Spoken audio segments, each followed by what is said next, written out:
माननीय प्रधानमंत्री ने भी आज राष्ट्र को संबोधित किया है, तो किस तरह से देखते हैं और क्या कहेंगे? ये प्रधानमंत्री जी के आज के जो उद्बोधन हुआ है राष्ट्र को, उसके लिए पहले तो माननीय प्रधानमंत्री का बहुत स्वागत करते हैं, उनका अभिनंदन करते हैं इस बात के लिए कि उन्होंने देश के गरीबों को और देश की लगभग 80 करोड़ आबादी को उन्होंने पुनः जो गरीब के अन्न की योजना है उसका नवंबर तक के लिए विस्तार किया है।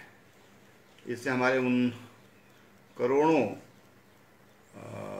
मजदूर भाइयों का, उनके परिवार का और तमाम वो लोग जो आज कोरोना के कारण अपनी नौकरी छोड़कर अपने घरों की ओर गए हैं, उनके लिए एक बहुत बड़ी राहत भरी खबर भी है और उनकी आजीविका के लिए, जो परिवार के लिए, घर के लिए या जीवन के लिए जो आवश्यक वस्तु है कि उसको 2 समय का खाने को अनाज मिल जाए, उसकी पूर्ति आज माननीय प्रधानमंत्री जी ने की है, उसकी घोषणा उन्होंने आज की है।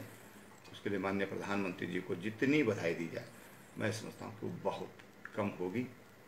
प्रधानमंत्री जी निरंतर देश की आम जनता की ओर उनकी निगाहें हैं, उनकी समस्याओं को समझ रहे हैं, उनकी आवश्यकताओं को समझ रहे हैं और उसको पूरा करने का काम कर रहे हैं। सर, जिससे कल से अनलॉक 2 शुरू हो जाएगा, तो आप किस तरह की छूट और देने जा रहे हैं पूरे प्रदेश वालों, क्योंकि पूरा प्रदेश आपकी तरफ नजरें गड़ाए बैठा है? देखिए, हमारे तो राज्य में लगभग काफ़ी छूट है और यात्रा भी, जो हमारे 4 धाम की यात्रा है, उसको हमने प्रदेशवासियों के लिए खोला है।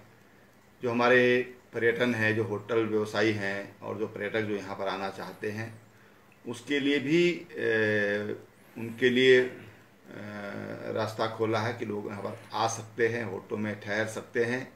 उसकी एक समय सीमा निर्धारित की है और 48 घंटे का पहले का उनका अगर कोविड टेस्ट है और वो नेगेटिव आया है तो वो सभी लोग उत्तराखंड में आ सकते हैं और हमारे होटलों में रह सकते हैं। हमारे होटल उनके स्वागत के लिए तैयार हैं।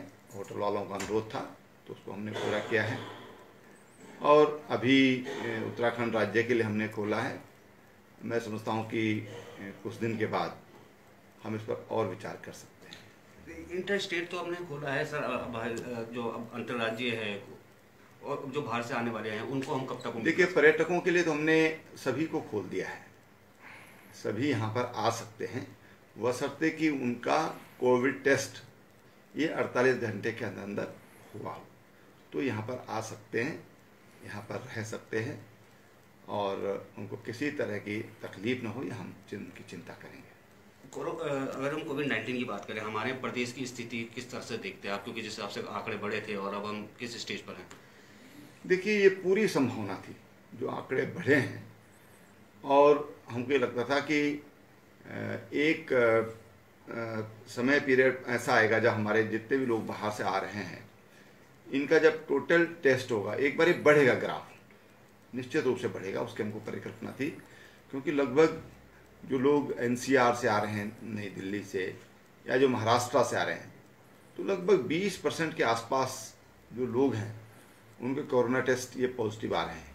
इस बात का हमारा अनुमान था और हम लोग उसकी दृष्टि तैयार भी थे, हमारे डॉक्टर सब उस दृष्टि तैयार थे। अब उसमें पिछले 2 दिनों में आप देख रहे होंगे कि कुछ ठहराव ही नहीं बल्कि एक बार ठहराव है, कुछ गिरावट आनी शुरू हुई है।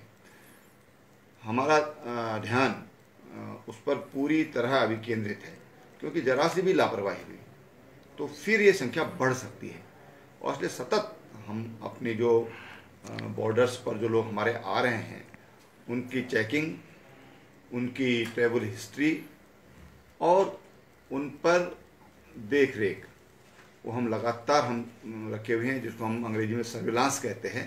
वो लगातार हमारा जो सर्विलांस है वो बहुत एक्टिव है, बहुत सक्रिय है।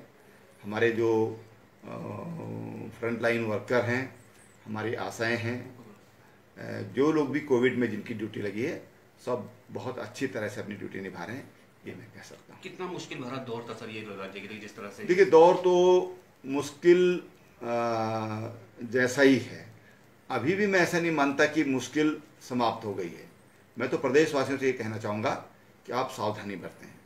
माननीय प्रधानमंत्री जी ने आज भी अपने उद्बोधन में हाथ जोड़कर विनम्र प्रार्थना की कि आप लोग जो नॉर्म्स हैं, मास्क लगाना है, बार बार हाथ धोने का है, दूरी बनाकर रहना है, उसके लिए फिर उन्होंने आज बड़े विनम्र भाव से देशवासियों से प्रार्थना की है। इसका मतलब हमको लगातार सतर्क रहने की ज़रूरत है, सचेत रहने की ज़रूरत है, जागरूक रहने की ज़रूरत है। अगर उस पर हम कोई लापरवाही बरतते हैं तो मुश्किल बढ़ सकती है। इसलिए मुश्किल बढ़े ना, उसके लिए बहुत ज़रूरी है कि हम जागरूक रहें, हम सतर्क रहें।